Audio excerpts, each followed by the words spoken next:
De volta com o Educador Entrevista, terceiro bloco, agora aqui na companhia do pastor Lucas Ferreira. Pastor, obrigado pela participação conosco. Boa tarde. Boa tarde, Luciano, eu que agradeço.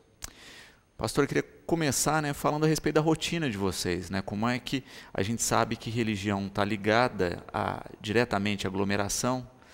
Como é que foi essa mudança na rotina das atividades? Olha, Luciano, tem sido um desafio, porque a igreja, ela tradicionalmente se reúne uma ou duas vezes na semana, algumas até mais, e aos finais de semana, principalmente nos domingos. E hoje a gente está tendo que, não é reinventar, mas voltar às origens, porque a igreja, em Atos, quando começou, ela não se reunia em templos, estavam nas casas. Então hoje, a nossa igreja em especial, nós não estamos nas casas, não estamos em pequenos grupos, está realmente tudo suspenso, conforme o decreto, mas nós estamos tentando fazer um trabalho virtual. Eu tenho feito, nós não tínhamos uma atividade de live ou de internet, então de terça, quinta e domingo a gente tem tido uma live à noite para estar com o pessoal.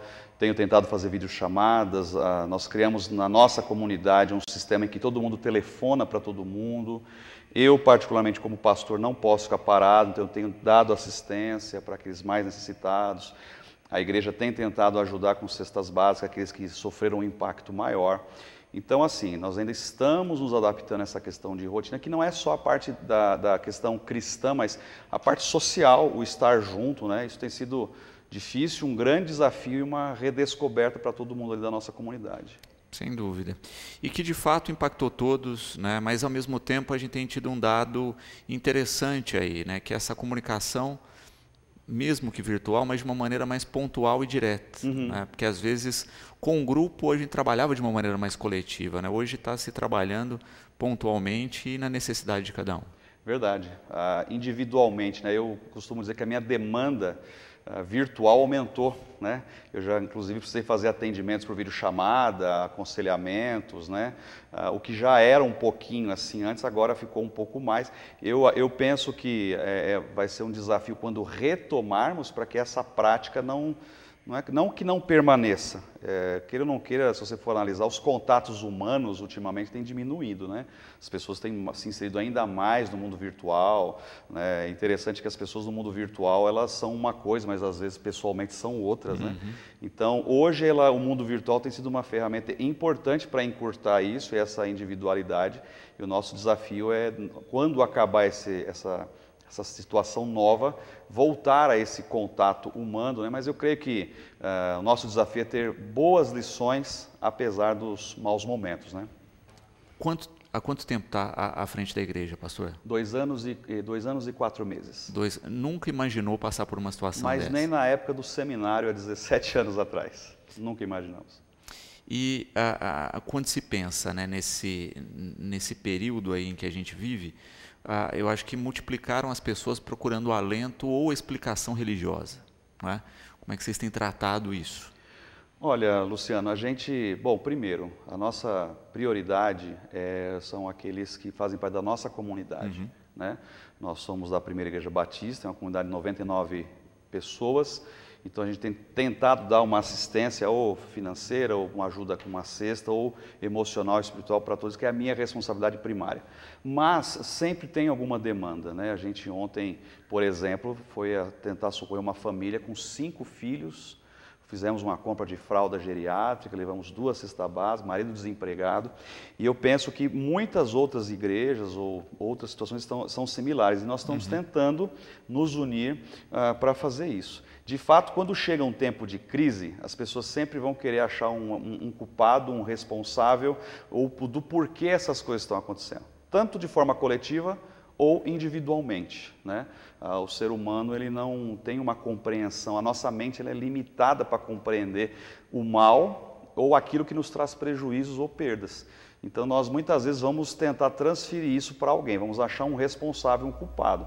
Então eu não tenho, particularmente como pastor, eu não tenho o desejo de achar respostas, porque tem coisas que não se acham respostas. Por exemplo, infelizmente, há uma linha que é meio apocalíptica de causar terror mesmo, e nós estamos vendo o apocalipse, os sinais dos tempos, dentro daquilo que as pessoas acreditam na sua religião. E não é o que eu penso. Eu creio que, à luz da Bíblia, haverá sim esse tempo, mas não é o Covid-19 que está inaugurando isso, até porque senão nós voltaríamos em 1919, 21, quando teve a gripe espanhola, que dizimou muito mais pessoas, foram milhões de pessoas no mundo inteiro, e já se passaram 100 anos e o apocalipse não aconteceu. Então nós temos que ter prudência, nós, pastores, líderes religiosos, de não causar mais pânico ainda na população. É um tempo em que muita profecia, muita revelação, muita coisa começa a surgir. Agora com a rede social e o WhatsApp, isso prolifera muito mais rápido. E as pessoas vão ficando temerosas com isso. Nosso papel é uma palavra, sim, de direção naquilo que a gente acredita, mas de serenidade, tranquilidade, para que as pessoas possam, em paz, seguir suas vidas. E destacando isso, né, acho que o pastor coloca bem, né, nós tivemos outras epidemias e a cada século a gente tem algumas, né? A gente falou de gripe espanhola aí, mas em 74 também a gente teve, que não é tão distante assim, né, teve uma epidemia no país, os Jogos Pan-Americanos tiveram que ser cancelados, né, então a gente teve pessoas aí de gerações que estão por aí ainda, que pegaram esses aspectos e que entendem essas ações.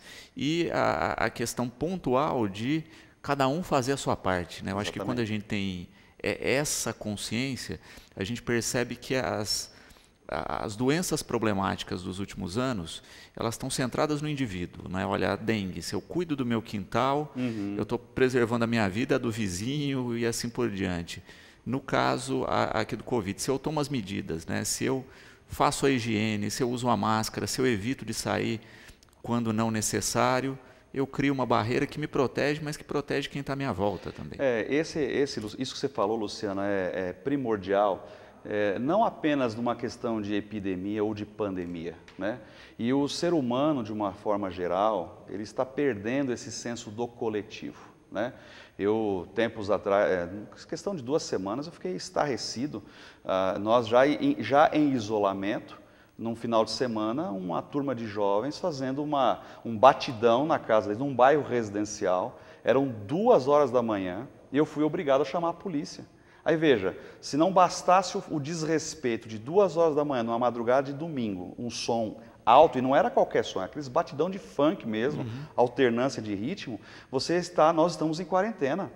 E aí você expõe a vida de policiais, você expõe a vida de uma série de pessoas, né? Você vai, já foi vários veículos, vocês inclusive aqui, não precisa de pânico, não precisa ir às pressas a supermercado, a farmácia, mas o que as pessoas fazem? Esvaziam as prateleiras. Elas não estão pensando no próximo, eu tendo aqui em casa, não há problema. Então isso eu vejo que não é só o Covid, né? O Covid, Luciano, eu penso que tem sido um fogo que está, na verdade, depurando o ouro, está tirando as impurezas e, na verdade, está revelando o que cada um é, quem cada um é. Tanto em questão de temor, de prática, e tanto é que a nossa live, a nossa proposta de live, o título é lá, E Deus Continua Falando. A proposta é desafiar os nossos ouvintes, telespectadores ali, internautas, o que Deus está falando especificamente com você através de toda essa situação. O isolamento, a privação, que ações você teve? Você ficou de fato no seu canto, quieto, ali se protegendo, ou você se preocupou com alguém, por exemplo, mais fragilizado, que precisava de uma ajuda? Porque às vezes é tempo de a gente se jogar lá no rio e salvar alguém, né? Então eu acho que esse é o nosso grande desafio nesse tempo para todos, né? Todos nós, tentar resgatar esse lado da humanidade.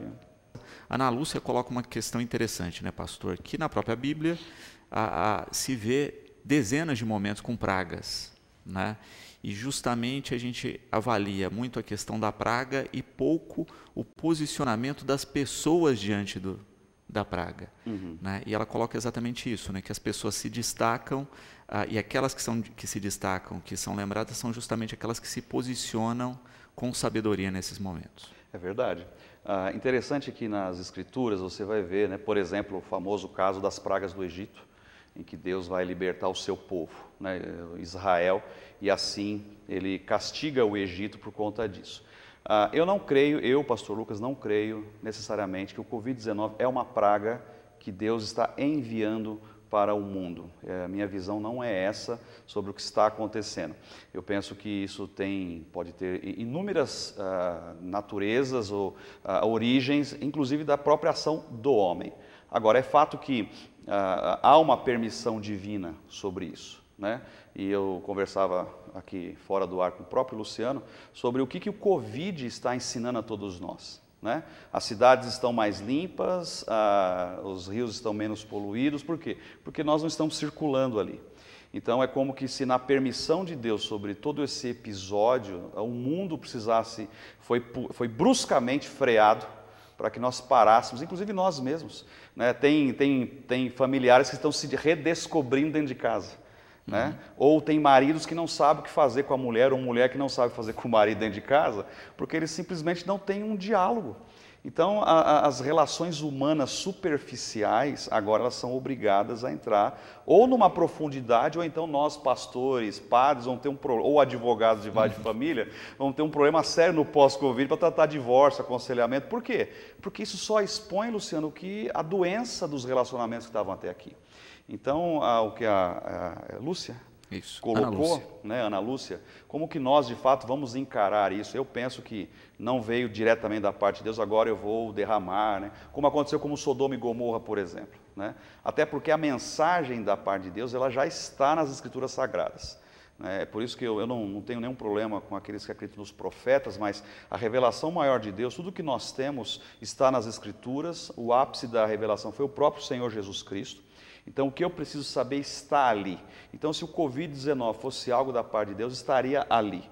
Agora, o próprio Senhor falou que nós teremos guerras, rumores de guerras. O próprio Apocalipse fala que nos finais dos tempos, um dos 4 cavaleiros vai sair, vai devastar com pragas 1/4 da terra. Mas nós não chegamos nesse ponto ainda, né? Então, as epidemias e pandemias que já tivemos no passado, né? Outras desgraças como tsunamis, terremotos, uma série de outras coisas. São coisas que a própria natureza vai, né, de uma forma cíclica, trazendo isso a nós. A Bíblia fala que a natureza clama pela redenção.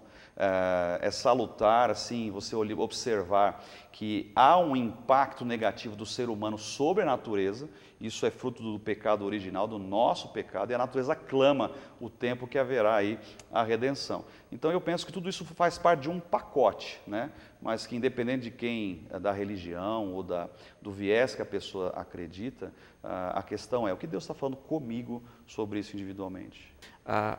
Pastor, é interessante também pensar, né, quando a gente coloca nessa questão da ação individual, que nós temos ações individuais que refletem no coletivo. O pastor colocava bem nessa questão da união no sentido de, olha, vamos acolher quem precisa nesse momento, né, que é a ideia máxima, né?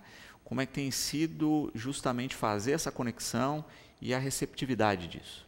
Olha, Luciano, como eu disse para você, quando eu ingressei na Faculdade Teológica Batista de São Paulo, né, atendendo a vocação, indo me preparar para ser pastor, nós aprendemos várias coisas de matérias, ética, teologia, aconselhamento, né? Mas nunca eu poderia imaginar que nos meus 4 anos de bacharel em teologia tivesse que ter essa preocupação de dar um atendimento virtual às ovelhas, distanciamento, uma série de coisas. E nesse tempo, pelo menos na minha realidade ali na Igreja Batista, tem sido algo assim recompensador. Eu tenho ficado surpreendido com a reação das pessoas, de certa forma como elas têm sentido falta de estar juntas umas com as outras e até entre elas mesmas se ajudando, né? Nós temos uma irmã, não vou citar o nome, mas ela trabalha de eventos. Então, algumas pessoas têm ido comprar algodão doce com ela, encomendado, e quando compram, levam um bolo, levam alguma coisa para ajudar. Ela tem 3 filhos, e assim a igreja vai se movimentando, né? A pessoa que eu mencionei aqui no bloco anterior não é da nossa igreja, e eu vou ser bem honesto com você, eu nem sei quem é. Eu não sei se é alto, se é magro, se é pequeno, eu só sei que é um pai e a mãe, 4 filhos e uma criança que vai nascer, e que precisa de fralda geriátrica e fralda para o pequeno, e nós fomos, um marido de uma irmã que é católico, e é grande amigo nosso, fez 2 cestas básicas. Ele foi ontem com o irmão da igreja levar as cestas básicas, levou as fraldas. e é um pedreiro desempregado. Então, está precisando, vamos ajudar, vamos levar, vamos pegar um recurso, pagar uma conta aqui. Eu já dei uma orientação para o pessoal, falei assim, olha, você precisa atrasar aluguel, você não vai ser despejado por causa disso, a gente conversa, a gente negocia, se precisar pagar uma conta atrasada, damos um jeito. Eu não sou advogado, mas se precisar a gente faz alguma coisa, se eu não é advogado. E as pessoas estão, de certa forma, se ajudando. Isso não, eu tenho certeza, não é só na nossa comunidade batista, mas na católica, na espírita, Assembleia de Deus, porque eu acho que o tempo pede isso, né?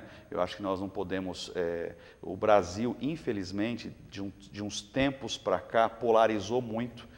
Antes era só na questão do futebol, né, no esporte, mas ainda era uma coisa um pouco saudável, com exceção das torcidas aí radicais e organizadas, que isso briga com morte. Mas era aquela questão, né, Corinthians, Palmeiras, São Paulo, enfim.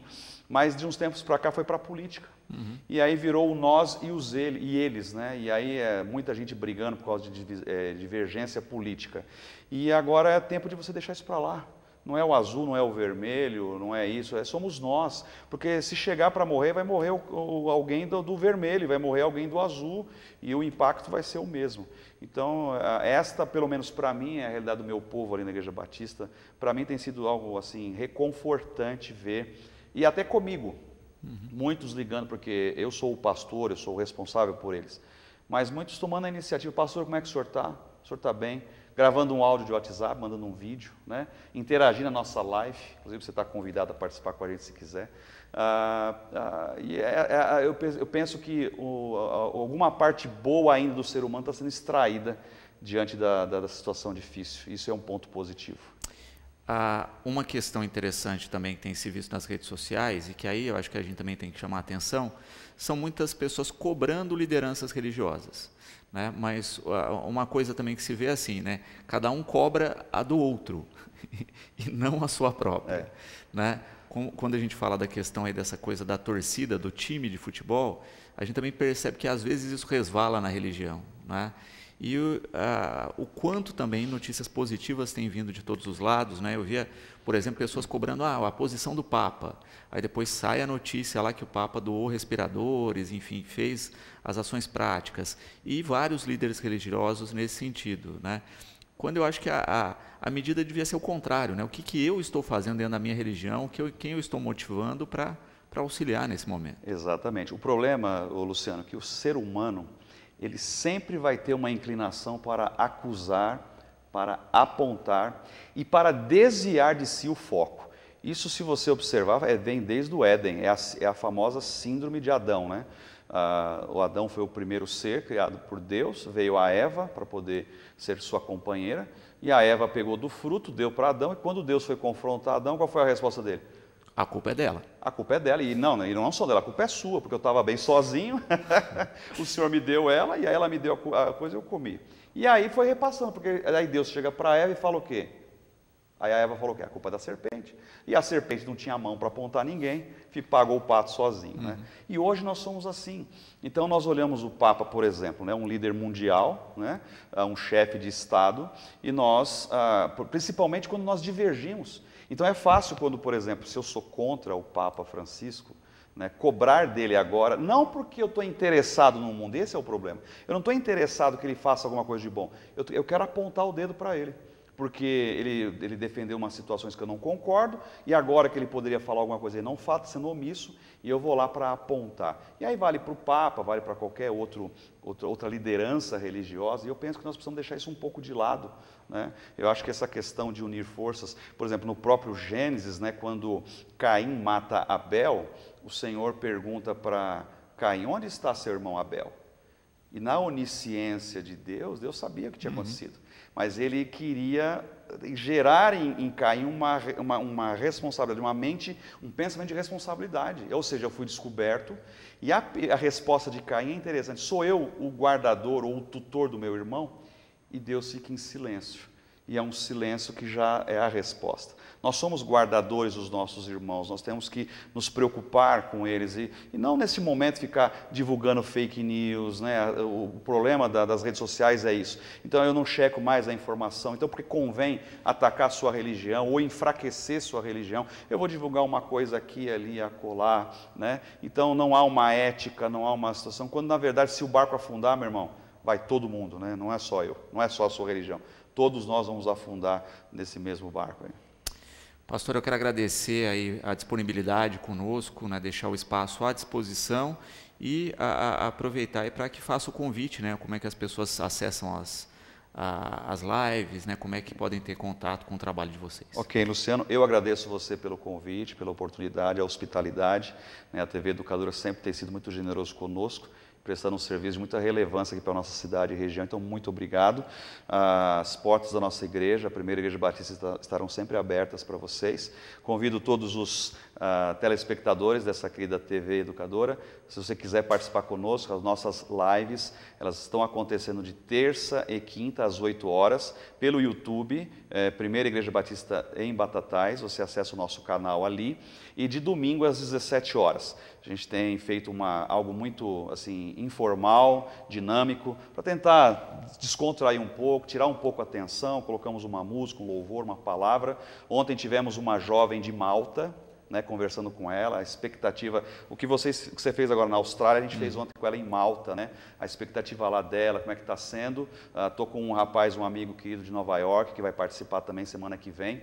Então a gente tem dado esse peso, né, além de uma meditação das Escrituras, trazer uma palavra de além. Então todos estão convidados a estar conosco no nosso canal no YouTube. Luciano, e você também, muito obrigado, um prazer conhecer você.